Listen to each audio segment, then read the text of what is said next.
Good afternoon and welcome to this meeting that we're going to have today. Grateful that you're here and for the chance that we have to visit for a few minutes about the decision that's been made, the recommendation and the decision made by the Board of Trustees.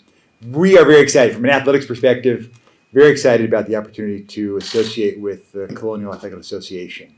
There's not a lot that I need to say to you about how we got to this place.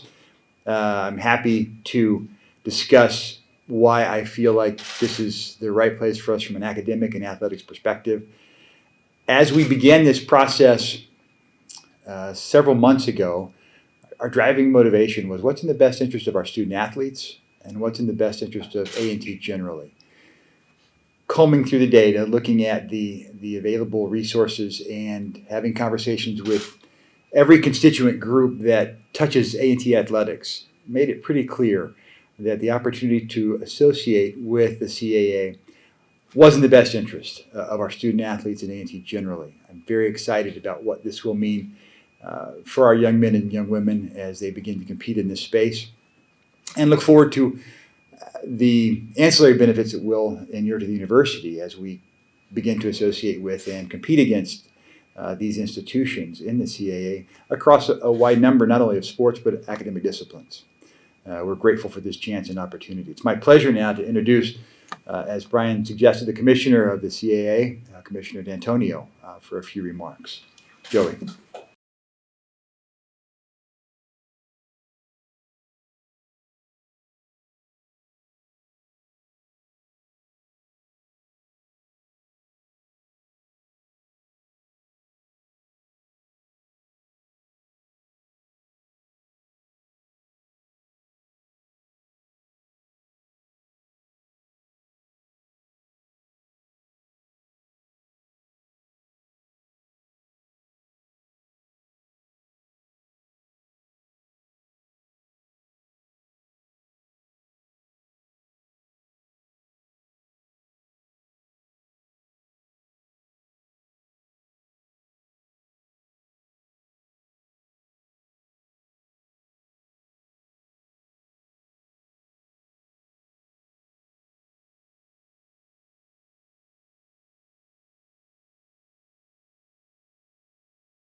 Thank you, Earl, and good afternoon to everyone. I do have some prepared remarks. Before I get to those, though, I wanted to extend a thank you to my new friends, and I mean this, Lisa and Regina.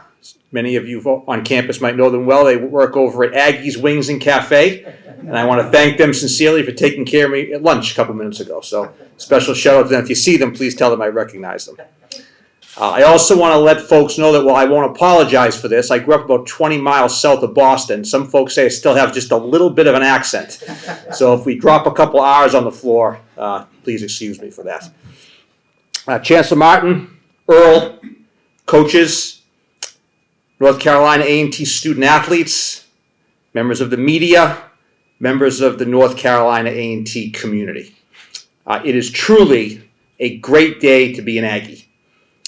On behalf of CAA Board of Director Chair and Drexel President John Fry, as well as all CAA presidents, chancellors, and athletic directors, it's an honor to be here today to welcome North Carolina A&T, the largest historically black college and university in the country, to the Colonial Athletic Association. I'd like to extend my gratitude to Chancellor Martin and Earl for their efforts in making today a reality. Over 16 months ago, the CAA began a planning process that was focused on its future success.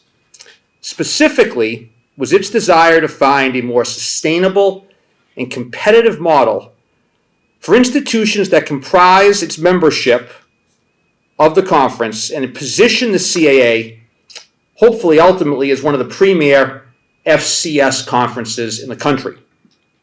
This sustainable and competitive model was built upon the following foundations and priorities. Number one, a student-athlete first focus that emphasizes the significant value of higher education. Number 2, financial sustainability. Number 3, a commitment by each institution to elevate the competitiveness of its men's and women's basketball programs on a national level, as well as each of their institutions' overall investment in sport competitiveness. Number 4, maintaining the CAA football conference as one of the premier FCS conferences in the country. And number 5, active presidential and chancellor involvement and leadership. The process that we've undertaken has been driven with a determined focus on the conference's newly formed vision statement. I'd like to publicly thank William & Mary President Catherine Rowe and Elon President Dr. Connie Book for their work and assistance in helping us formulate the new vision statement. The statement reads as follows: CAA institutions work together to advance nationally competitive college athletic programs, coupled with outstanding academic programs that empower student athletes as whole persons who strive at the highest level in every aspect of their lives. Our athletic fields, arenas, tracks, courts, courses, pitches, pools, and gyms are valued learning spaces. And our coaches are inspiring teachers and mentors. We champion a new collegiate model of Division I athletics, embracing transformation that advances our core commitments of academic excellence, inclusive excellence, student-athlete well-being, competing at a championship level, and sustainability. In its newly formed partnership with North Carolina A&T, the CAA welcomes a world-renowned institution with a prominent academic and athletic history, and knows that North Carolina A&T fully embodies and embraces the vision and core commitments of the CAA.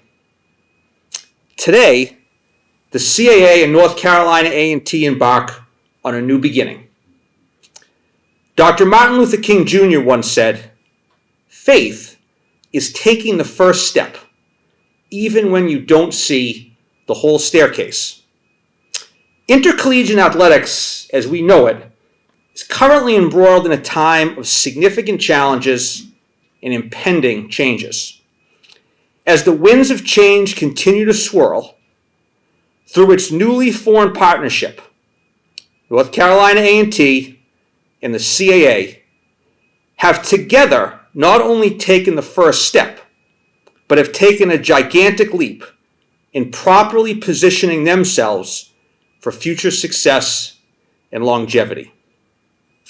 In closing, I'd like to again thank Chancellor Martin and Earl for their steadfast resolve and commitment, not only to this moment of change, but to how this moment in time serves to benefit North Carolina A&T and its student athletes' future success, both in the classroom and in their athletic pursuits.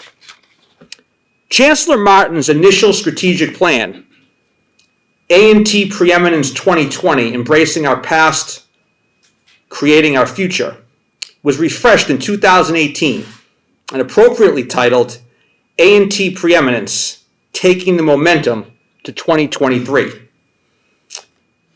While North Carolina A&T joining the CAA may not have been on the table in 2018 when the revised strategic plan was developed, this is another great step, and as the title says, a momentum builder for the future of such a prestigious institution. I am truly honored to be here today to celebrate this special day in the history of your university. Thank you again for the opportunity to say a few words, and go Aggies.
Let me say thanks to all of you for joining us today, and a special note of appreciation for Commissioner D'Antonio for being with us as well, and appreciate your comments. Since my arrival here at North Carolina A&T State University, a little over 12 years ago now, approaching 13 years ago, we positioned this institution, as Commissioner D'Antonio suggested in his comments, through a very bold and aggressive plan for our future, beginning with A&T Preeminence 2020. And within that framework, we defined with our board, with the constituency of our university, that we would be very clear, very bold, and very aggressive about the future of our university, and positioning it to grow and expand the role we play as an institution of higher education, as a very aggressive doctoral research land-grant institution. And we have, since that day of approval of that strategic plan, continued to frame a competitive group of peer institutions against whom we have benchmarked ourselves. And we've managed the benchmarks and evaluated ourselves year over year and our progress in continuing to grow this university, enhance the opportunities for the outstanding students we bring to this university, be they student athletes or otherwise, and affording them the very best and most competitive atmosphere for realizing their aspirational dreams, but also creating a very competitive research and innovative institution that drives research and innovation that contributes to the competitiveness economically of this region and of the state as a whole. Every year, year over year, we have paid particular intimate attention to our progress in growth and prosperity and brand recognition. That peer group that we look at today is a refreshed group from the day I set foot on this campus. There's a group framed by the UNC Board of Governors against whom we compete. There's a group that we frame, that we look at as well when we think about athletics. And everything we've done continues to focus on continuing to position our university as that aspirational, competitive doctoral research land-grant institution. Making the tough decision to accept the invitation by the Colonial Athletic Association to become one of its member institutions was ultimately a no-brainer for us. 6, 7 years ago, when we began a major conversation about evaluating athletics, as led by our board and it's led by Athletic Association and its work under the direction of Mr. Earl Hilton, our athletics director. We have continued to evaluate the important role that athletics plays in the visibility and competitiveness and the brand and recognition of our university. When the invitation was extended to us by the CAA back in November, we realized in conversations with the leadership of our Board of Trustees that this was a very important conversation for us to take a very deep dive in reevaluating where we are with athletics today and making a decision about the importance of becoming a member of the Colonial Athletic Association. Following the unanimous and enthusiastic support of our Board of Trustees, last Friday brings us to this day where we again say publicly, through the media and all of our outlets, of our excitement and enthusiasm about becoming members of the Colonial Athletics Association. We want to thank all of our fans, our alums, Aggie Nation, our board, Aggie Athletics Foundation, our coaches, coaching staff, teams who were part of the conversation, who helped us evaluate and assess whether this was the best decision for our university. And let me assure you, enthusiastically, it is indeed the best decision for the future of our university. So before I step away from the mic, I do want to say publicly a very special note of appreciation to the Big South Conference, to the board as chaired by President Bradley Creed of Campbell University, Commissioner Kyle Callender and his incredible staff, and they're welcoming us in the Big South. Albeit short as a tenure, we've appreciated how warmly welcomed we've been made to feel as a part of the Big South Conference, and how they have also recognized the importance of this decision we've now made to move into the Colonial Athletics Association as well.